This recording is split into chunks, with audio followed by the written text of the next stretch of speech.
Pemirsa, meski diprediksi melemah, BMKG Stasiun Klimatologi Sumsel meningkatkan potensi cuaca ekstrim akibat bibit siklon yang saat ini terpantau di Samudra Hindia, sehingga warga diminta tetap waspada khususnya di wilayah rawan banjir dan longsor di Sumsel.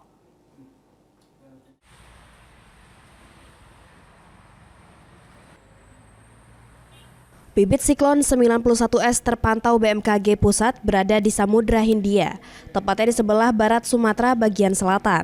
Jaraknya yang masih cukup jauh membuat kondisi sistem ini diprediksi semakin melemah, namun tetap berpotensi menambah curah hujan di wilayah Sumsel apabila pergerakannya mendekat.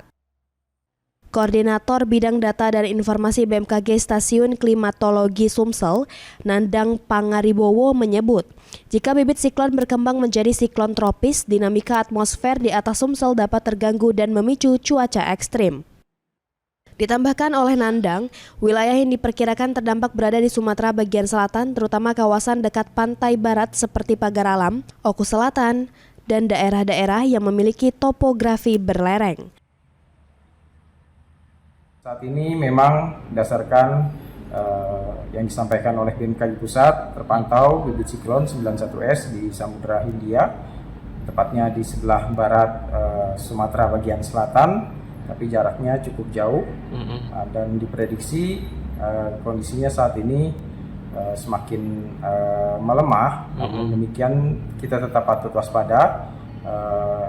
Bibit siklon tersebut bila dekat dengan wilayah Sumatera Selatan atau wilayah Sumatera bagian selatan itu akan sedikit menambah curah hujan di wilayah Sumatera Selatan. Warga diimbau tetap tenang dan tidak panik, namun meningkatkan kewaspadaan, terutama di daerah yang memiliki potensi labilitas tanah karena hujan yang terjadi terus-menerus dapat memicu banjir, longsor, dan bencana hidrometeorologi lainnya.